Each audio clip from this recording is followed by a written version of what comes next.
on this edition of the Self-Publishing Show. As an author myself, I can't imagine going out with a book without some sort of video. Have something and have it be good. Publishing is changing. No more gatekeepers. No more barriers. No one standing between you and your readers. Do you want to make a living from your writing? Join indie bestseller Mark Dawson and first-time author James Blatch as they shine a light on the secrets of self-publishing success. This is the Self-Publishing Show. There's never been a better time to be a writer. Hello and welcome to the Self-Publishing Show. I'm James Blatch. And I am Mark Dawson. Good morning, Mark Dawson, or afternoon or evening, depending on when people are listening to this. In fact, it's afternoon now, so I probably should have said good afternoon. Yes, that's traditional. It is the traditional way of doing things, but we live in a time zone-filled world. It doesn't matter. Good. What are you up to? You're busy man. I am, yes. I'm working on some Beatrix Rose novels that I'm going to be releasing in the first quarter of this year. I'm rewriting some novellas and turning them into a novel to kind of prepare the way for some new stuff. So that's been interesting. I'm in the process of putting some German translations out of Beatrix's books, which has been a long process. We'll have to do a podcast on that at some point because it's been really hard work. Okay. But I'm pretty much there now. It's just a lot of balls to be juggled. You know, things like find a translator. That was fine. Found a really good one who's worked on Stieg Larsson and things like that. But I hadn't remembered, of course, that a translation is a new literary work which will have mistakes in it, and so the translator needs an editor. So it has been an interesting learning experience that if I do again, I will be slightly better prepared for than I was the first time. Maybe could be a module at some point, your experience of translation. I mean, no, probably not, because it's pretty. I mean, if there was a 201 course rather than 101, then maybe, but it's quite expensive. So with the process has cost 20,000 euros probably so far. Wow. For the translation, so it's not something that everyone can do. It's fairly involved. You're going to have to shift a few books then. Yes, that's the plan. But we'll see. There'll be a lot of Amazon advertising, I think, will be funneled to the .de store when those books go live. Okay. Good. Okay. Well, look, before we do anything else, we've got a couple of things to talk about, but I do have a new batch of Patreon supporters for the Self-Publishing Show to give a shout out to. So you, of course, can become part of the merry band of our Patreon supporters who support us in producing this weekly show for writers. Just simply go to patreon.com/self-publishing show, and you can choose from various options, and there are goodie bags attached to each of those. Not least a shout out from us. So let me say a warm welcome to Jim Pugh from Georgia in the United States. Hello to Linda Washington. Hello to AJ Alexander from WA, which I think we discovered was Washington State. Richard Hummel, who is from VA, which is Virginia, I know that one. Ivan Batic, who is from Zhejiang, which is in China, I'm guessing. Zhejiang, China, I think. Richard Sayer from New Mexico in the United States. Lisa Schofield from MA, United States. Massachusetts. Got to be Massachusetts. Alicia McCalla from Georgia.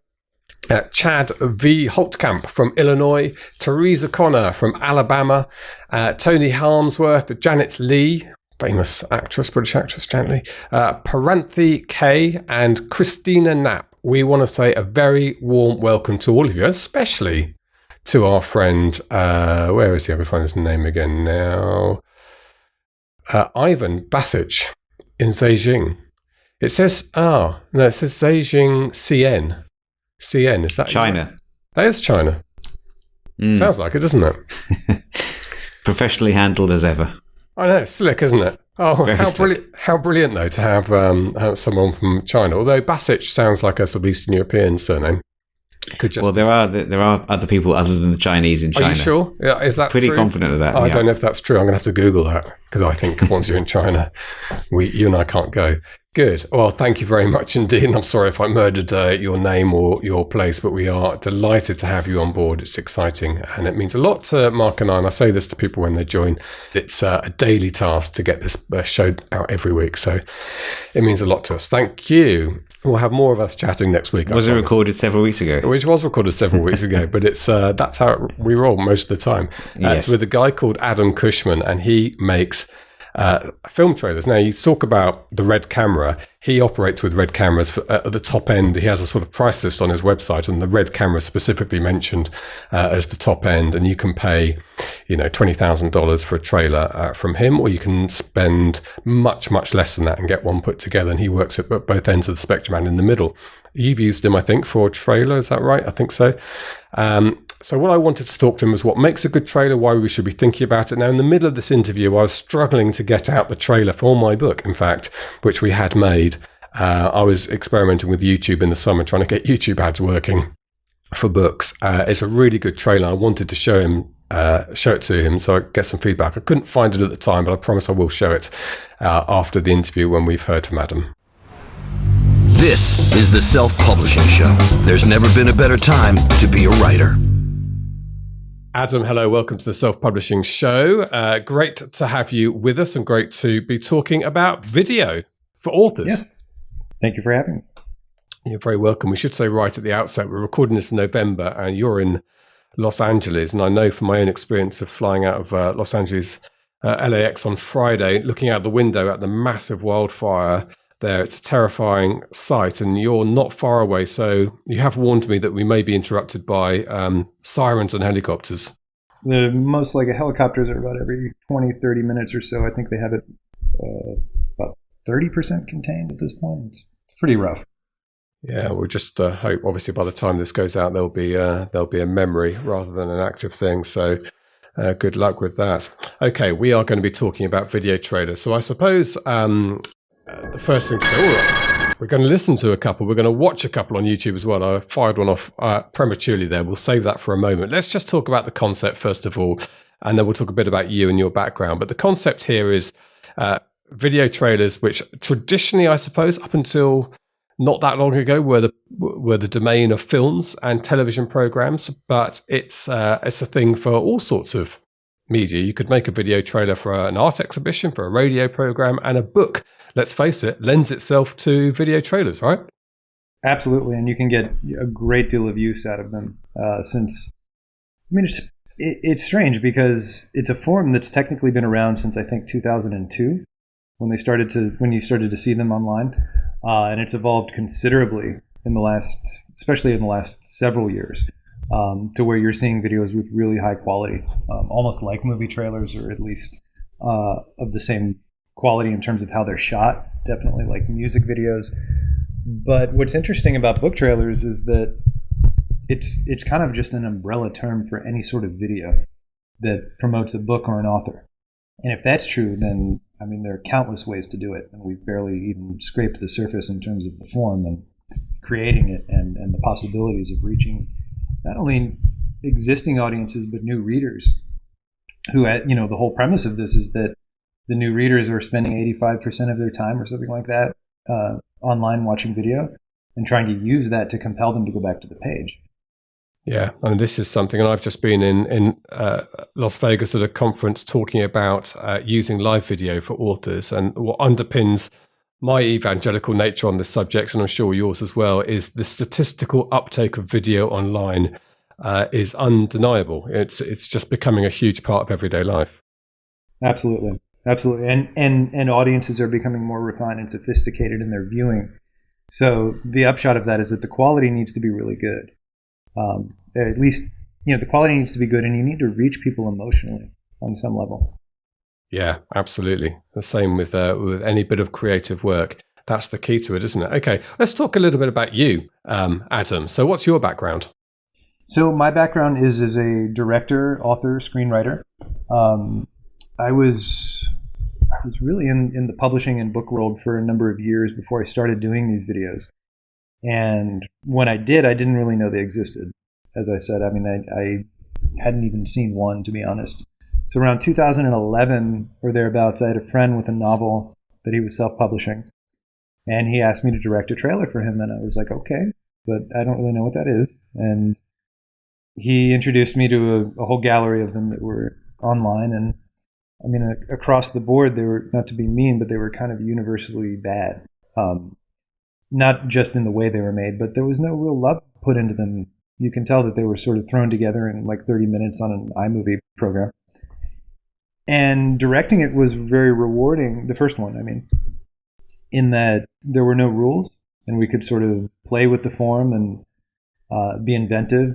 And it was a lot of fun to do. And within a month or so, it was a business. I had other author friends who were watching it, and they were telling me, "Oh, can you please make one for me?" And pretty much took off right away. Okay, so it's now a business for you. Oh, we've been going for about 6 years. At this point, we've done over 400 videos at this point. Wow. And so you're bringing Hollywood production values to book trailers. That's the idea. I mean, it's an option. It's not a requirement. But part of the philosophy of what we were doing when we started was, we recognized that there was a need for quality, but there was also the affordability factor. And the truth is, most authors outside of the big publishing houses don't have budgets set aside for video on that level. So we wanted to create effectively two strains. We wanted to create a spectrum of trailers that we could make for either very low budget or very high, depending on what you were after. But also we wanted to make it affordable, knowing that most productions, even of our lower tiered productions, are very high. And we're all independent filmmakers. We're all in the industry, and we know how to get things done. So we felt that we could giving books the independent film treatment could pay off for everybody. Okay, well, let's have a look then at a couple of examples, and let's start at the high end. Shall we just watch this trailer first, and then I can ask you a couple of questions about it? So this is at the top end of the scale, full-on production. This is called Half Bad, a book by Sally Green.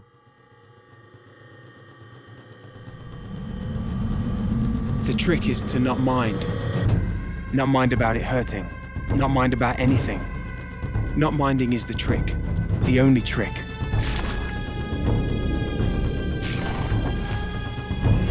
On the lookout. All the time. Look out for what? Something. Anything. A mistake. A chance. An oversight. The tiniest error by the White Witch from hell, because she makes mistakes. Oh yes.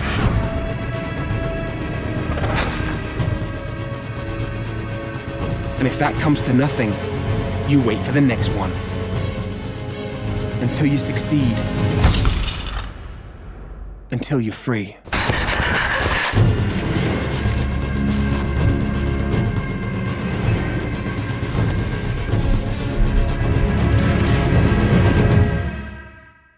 Okay, ramped up tension, and I could tell straight away that you'd hit the theme of that book on the head, because that is a Hunger Games-esque book, but a slightly more intense and a threatening tone to that trailer than Hunger Games.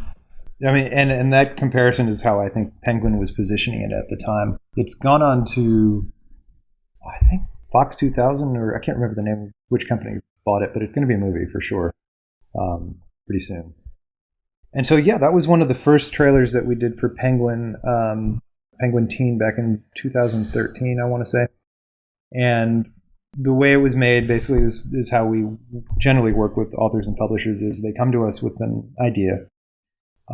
Either they have a preconceived script in mind, which we look at and approve, or we don't. And in this case, we looked at the treatment. Their one caveat was that they didn't want to see faces in the video, which is a big thing with book trailer making. Yeah. A big argument in the industry, and it's pretty valid, which is that if you were to see the faces of the characters before you read the book, it could possibly denigrate or ruin the reading experience, which, is fair. I think it really depends who the author is and what they want. Big publishers almost across the board don't want to see the faces. They want to leave them negative. So our approach to it in Half Bad was to sort of use the Requiem for a Dream style editing, and that you're only seeing portions or fragments of the features of the characters, so it's not too in your face.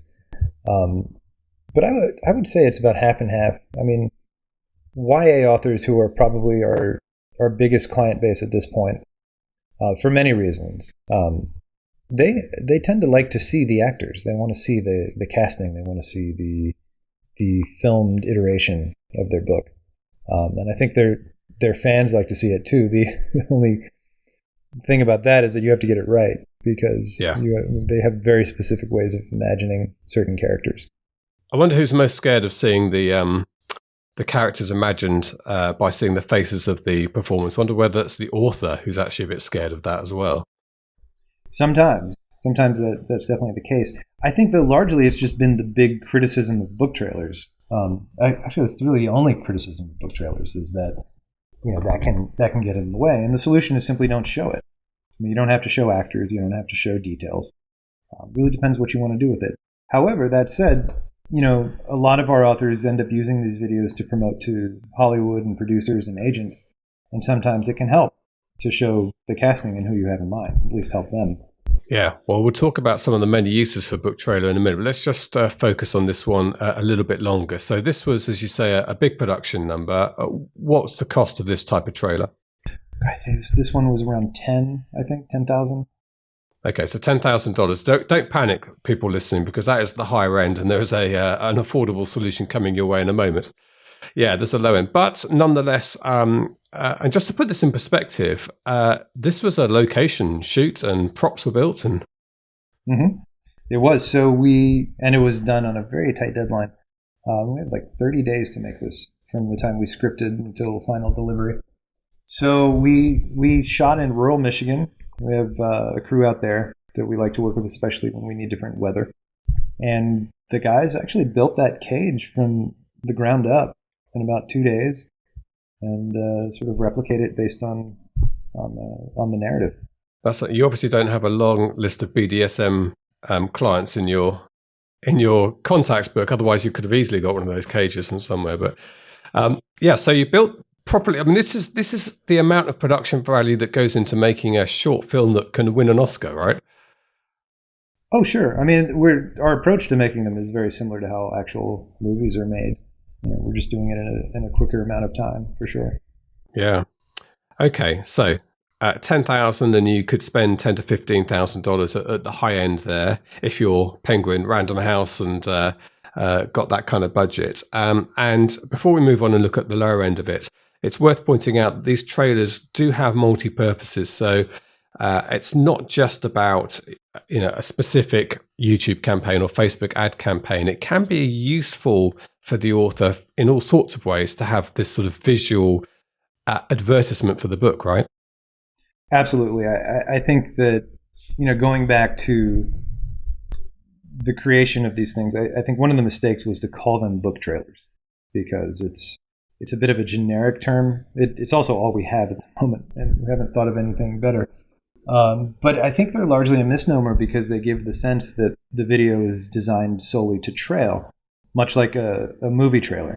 Movie trailer, you see it months before the film comes out, and then you see it in the accompanying weeks of the release, and then it disappears. And with books, that's not the case. You can get mileage out of these videos pretty much forever. And it should be looked and viewed as an accompaniment to the book. So as long as the book is on shelves, you can get mileage out of the video. Yeah. And in helping you sell the concept of the book, nothing works quite as well. They talk about the elevator pitch, but that's effectively what this is. It's an elevator pitch for what your book is, but it does it with a real punch and real a visceral version of the theme of the book. Yes, absolutely. And it's a great way of reaching not just new audiences as far as readers go, but like I was saying, agents and publishers and producers in Hollywood. They have so much to do. They don't have time to read everything. They barely have time to read their own clients' work. So if you're pitching them and you send them a very quick email or however you're approaching them that just has a link, that can go a long way. And they really love seeing them. And even screenwriters are now using videos, tone reels, trailers, mood reels to convey their storyline because there's just so much, and there's so much being made. And I've also heard directly from producers that they like to see these videos done well as submissions, because it gives them a sense not only of the story that they would potentially read or make, but it also gives them a sense that you, as a creator, know what they do and have some experience with production. Yeah, gives them a warmer feeling about the possibility of going into business with you. Okay, well, let's go down to the more affordable end of this. This is a trailer that you created for our very own Mark Dawson.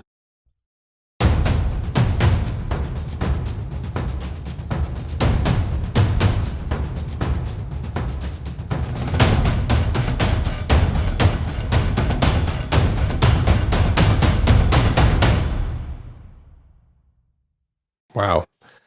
Another impactful video. Well done on that, Adam. So no cages needed to be built. No one had to fly to Michigan for that one. So you didn't, I guess you didn't leave the building to create that one. No one had to leave the house for that one. No. And that included a bit of royalty music, or some music, and some imagery, and I guess copy from the book. So how do you start creating a trailer like that for an author? Correct. So with something like that, we call those titled teasers. And they're, as you said, they're created entirely in post-production. And so really what we do, we just we ask the author for the book cover, a synopsis, and any blurb reviews they might have. And then we brand it, and we come up with something that's sort of almost like a moving book cover in a lot of ways. Yeah. Do you start with the elements of the book, the actual book cover? Do you get like a Photoshop file of the layers of the book cover to work on? For the title teasers, definitely. It's huge because that's really the sell. So yeah, we get a sense of it. We read through all the material, read through all the blurbs, and then put something very visually pleasing together. But again, it's not something where you have to have a full out production in order to be branded, in order to reach audiences. I mean, some authors have a very small video budget, so we wanted to accommodate that, as well as create something that was better than the $199 or whatever it is dollar trailers that they still make on iMovie with the scrolling text. Yeah, so that is definitely something that's technology has enabled everybody to be a movie director these days, and it's liberating in many ways. And here we are making effectively a radio program and a TV show with the type of production value that would have cost a lot of money and be inaccessible 10 years ago. The downside of that is that everybody can make a trailer, and they're not always great. That's very true. I mean, as an author myself, I can't imagine going out with a book without some sort of video. But again, even our low end isn't always affordable. In which case, have something and have it be good. I mean, I tell anyone who can't afford any sort of video that they should probably do a DIY video, maybe of themselves. I mean, iPhone cameras are very high quality these days. Everyone knows someone who can shoot well. Have something that even if it's not technically a trailer, that's some sort of video that's pleasing, that shows your passion and at least has the same level of passion that you put into the writing of the book. Yeah, and the amount of stuff available to people, I suppose it still comes down to your ability to tell a visual story, and this is what you're bringing to this, I guess, is this sort of career that you've spent in Hollywood thinking how stories work visually. Partially, sure. I mean, we want to be faithful to the book. We want to be faithful to what the author is trying to accomplish. But we've done something like 400 of these videos at this point, and in doing so, we've gotten. I'd like to think we've gotten good at it, but we know how to narrow it down to its bare essence, so that you're giving the audience. I don't want to say sense impression, although I do think the one for the cleaner is more of a sense impression. Yeah. But you're giving them just a taste. Yeah, I mean, I'm sorry, just to correct myself, I'm not talking about you telling the story of the book, because that actually would be a mistake. It would be a mistake in the blurb and the cover and the video trailer. It's getting that sense of narrative out, getting the theme, what they're going to get for the book, in which I think you've achieved very nicely with Mark's book there, and I suspect is also with the more expensive trailers as well. Okay, so the second trailer that we looked at, Mark's trailer, how much are we talking about for that? Those run about $500. About $500, so quite a step down from the full production. Absolutely, and we have it covered through pretty much the entire spectrum. So anywhere between 500 and 15,000. I mean, we can do something really good. And you say we. Who is this company? Is it you and who else? Well, I own the company, and then I have about 100 different filmmakers in various capacities that work with us. We've sort of turned into a collective a little bit. I don't count the actors in that, although I have beginning to put a bit of an acting troupe together. Yeah. with the trailers. But it's pretty much me running it, and then I've got 27 different directors that I work with, but work across the globe because we need to have it set up so that if your book takes place in rural France, we could possibly pull that off. We in fact just shot a trailer for the One Memory of Flora Banks in Iceland, and wow, we were able to go out to Iceland and film on location. So your clients are not just authors who might be listening to this podcast. I mean, actually, traditional publishers do also listen to this podcast, I know for a fact, but also the big publishing houses as well. I mean, that was an example, I guess, earlier of Penguin. Yes. We work pretty closely with Harper Teen and Penguin Teen. And, I found that as far as the big publishers who are investing in book trailers for their authors, which is not as many as there should be, tend to be the young adult books for a number of reasons. I mean, my feeling is that they see the movie at the end of the tunnel, but also the readers and the audiences for those books are the people who are online, as we were saying, predominantly watching video. Yes. So that is how you reach them. Yeah, that's the biggest consumers of online video, although that is going up across all the age ranges as well. So definitely something to bear in mind as we go forward. I mean, all forms of video are the area. And this is something that I'm interested in because we teach live video and use of live video, and you just have a glance at the stats. And I was looking at one just the other day that picked out a survey of CEOs, of the top CEOs, of how to contact them, how to get their attention. And actually, most of them now watch a couple of minutes of video every day. So you're more likely to get their attention sending them a link to a video than you are sending them an email.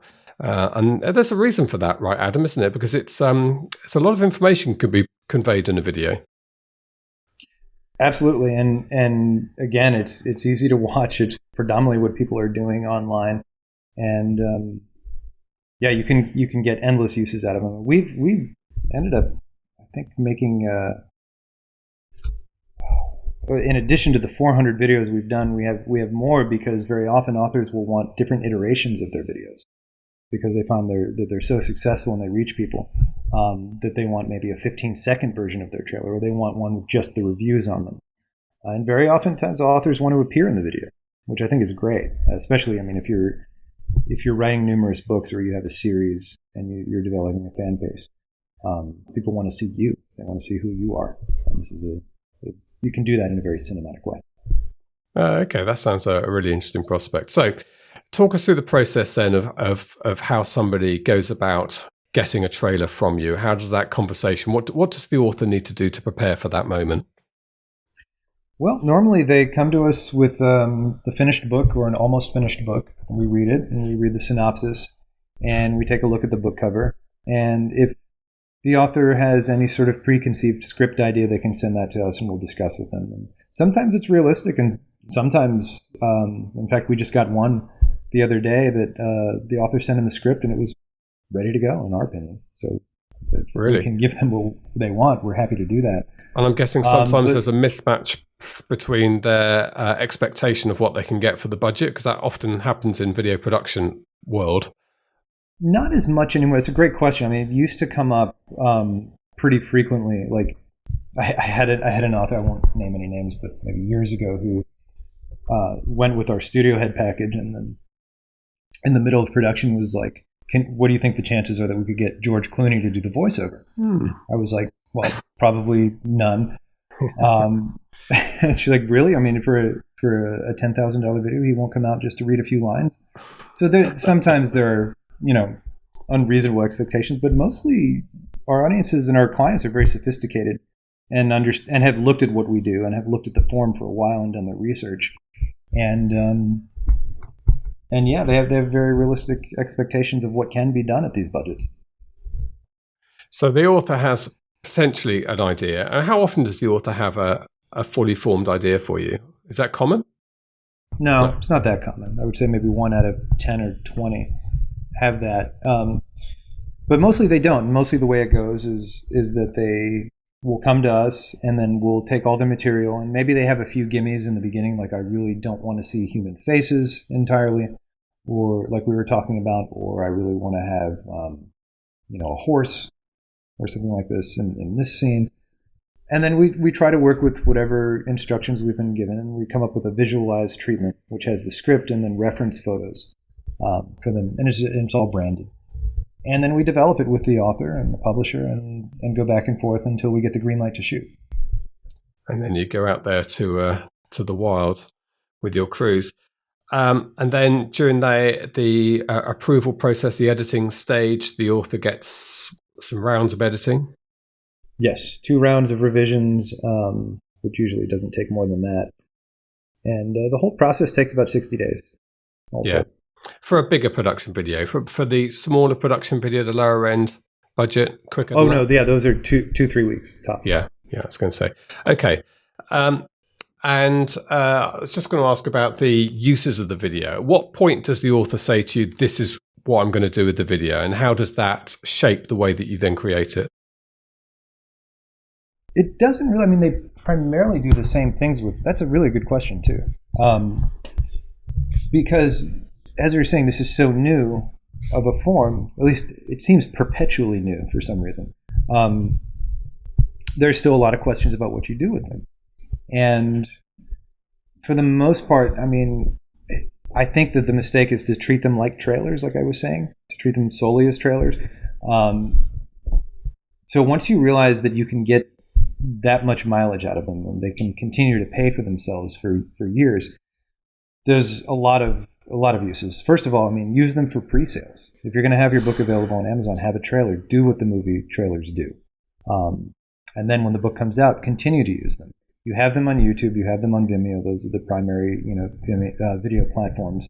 Have a really cool screenshot or thumbnail. Have one designed even. Make sure all your keywords are in place. But then what do you do with it? You want to reach out to as many blogs as you can, as many targeted blogs that are in your genre, or websites or personal blogs that might find your work interesting. Chances are good if you show them a really high quality video, you're helping them do their job, and they might want to help you. They might feature you in an interview. They might just plug the trailer. All that stuff helps, and because every place it's linked, as you know, is going to help you in search results and traffic and everything. Use the video as ads. Use them as layered ads in YouTube, Instagram, Facebook. You can get a lot of mileage out of those. In fact, I don't have the stats to back it up, but I would say that they're a lot more effective than a Google ad or just a text-based ad. And then you continue to throw it out there. You make different iterations of the videos, and as I was saying, if reviews come out 6 months to a year later, you can weave those into the trailer and re-release, just like you would a paperback. And then, approaching filmmakers, producers, agents, if you want it, and being that you want to see your movie on film. The cool thing about, the author's videos that we're starting to do that I was talking about is that they're not centric to one title. So you're basically selling your brand, who you are as an author, and you can get mileage out of those for every book that you release. Is there a particular genre that works better for you, or you prefer, or think lends itself to the format, or do all genres equally work? I think all genres equally work if you're creative in your approach to making them. When we started doing these, we were faced with the prospect of having an adaptable book. What do we do if it's dragons and vampires and knights from the Arthurian legend? And the fact is, less is more. You use negative space. You show portions of things. You imply things. Obviously, we're not going to do a full CGI, Game of Thrones, dragon swooping through the. I mean, we could do that. Well, you went to Iceland once. You can that's true. Go back again. New dragons. But as far as genre, no. I mean, as I said, the most common genre is the young adult in terms of the authors that approach us. But we do it all. We do nonfiction, we do romance, we do fantasy, memoir, thriller, crime, name it. I don't know. We don't do a lot of religious material. We have for certain, like books on Buddhism and things like that. So maybe that would be trickier. Yeah, I'm sure you'd find a way though. So the existing industries, you say it is a new industry. You are a bit of a pioneer here, so you get to set the rules, which is the great thing about being a pioneer in this area. I mean, there are organizations around, people around producing video trailers. They're very heavy users of stock video, I've noticed so far. Do you have a view on that? Definitely. I mean, when we started making these and we were researching the existing trailers, it was stock video city. I mean, every one of them had very conspicuous, footage that they pulled from online, and the color didn't match and none of that. And our feeling is that stock video is a wonderful tool, but if it's the whole show, then it's going to be obvious and people aren't going to really respond to it. But we don't use it a lot, but if we do, you're never going to be able to tell, because we like to weave it in seamlessly into the fabric of the trailer, so it incorporates itself with the rest of the footage. Yeah. Well, you better tell us where people can find you, Adam. We are www.film-14.com. Film-14. 14 being the year, or? Technically comes from a roulette number. Oh, it does? We were thinking of names. We were stuck. We were like, this book trailer is a terrible term. Can we think of anything better? No, we've got nothing. So just randomly, I was like, 14's always been a very good number for me, which is true historically. Well, it sounds like it's going well. You've got a big team of filmmakers out there. You're spearheading a new industry. Is this more or less full-time for you now? Are you still doing screenwriting and directing and elsewhere? No, I'm primarily directing now. I'm doing. I've just done 2 feature films, and I'm doing a third. But I also run the company, and I oversee every project. So it doesn't really. I mean, yes, it's full time, but we so love what we're doing, and not just in terms of the filmmaking part of it, but from the aspect of books. It just feels like the more we do these, the better we get at them, and the more we make them. It really brings people back to reading. And that's sort of been the goal from our part from the beginning, which is we want all those younger audiences excited to read and excited to read books they might not ordinarily find without video driving it to them. Yeah, well, that's a great thing. Great. Well, Adam, we've had a few technical difficulties off air tonight, and I appreciate the time that you've spent with me. I did make this observation earlier that you really do look like Billy, the director from Entourage. I think it's the headphones. You do get that. I think it's the headphones as well. But he's a crazy character who I wouldn't rely on to produce a trailer for me. But I would rely on you. You've obviously got your heart in this as well. And you say bringing people back to reading is the noble cause that I think we can all aspire to. I hope so. Thank you. Appreciate that. This is the Self-Publishing Show. There's never been a better time to be a writer. There you go. So we saw. Now this is a must-watch episode on YouTube, because we are showing the trailers in the YouTube version, and it's not going to make a lot of sense to you just to simply listen to the soundtrack of a video trailer for obvious reasons. And I promised to show the Last Flight's video trailer, at least a version of it. And so let's have a look at that.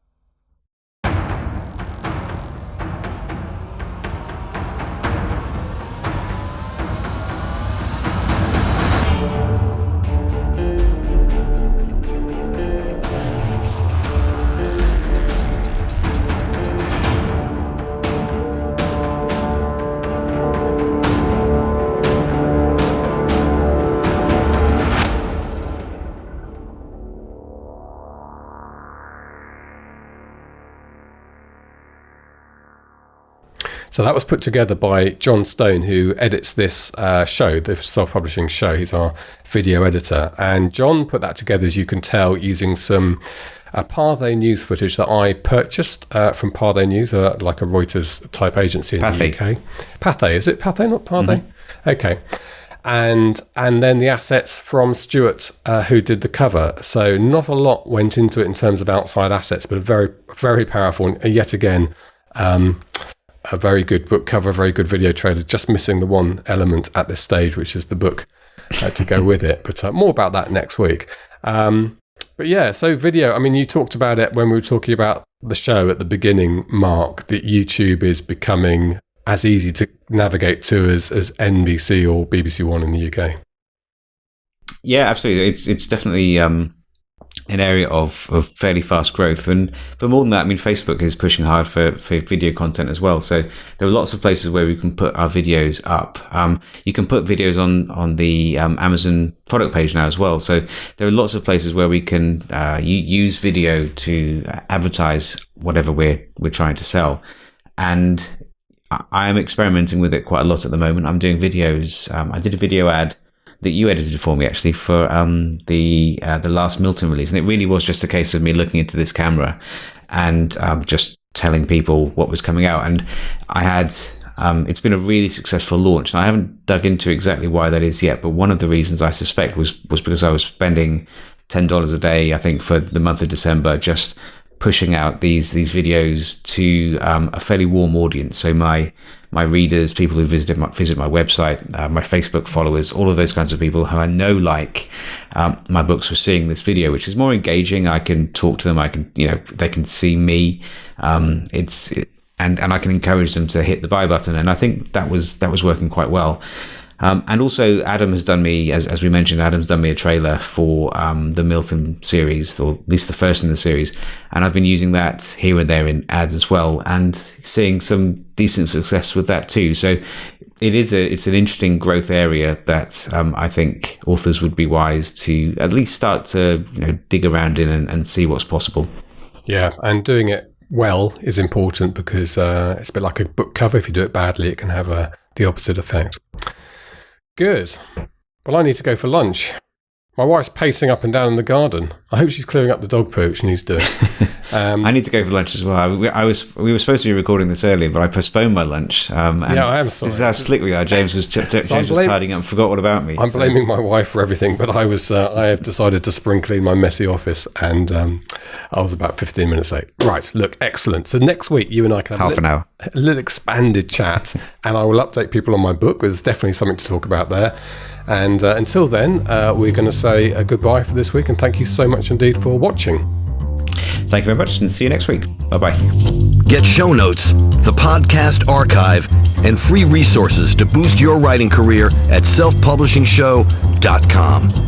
Join our thriving Facebook group at selfpublishingshow.com/Facebook. Support the show at patreon.com/selfpublishingshow. And join us next week for more help and inspiration so that you can make your mark as a successful indie author. Publishing is changing, so get your words into the world and join the revolution with The Self-Publishing Show.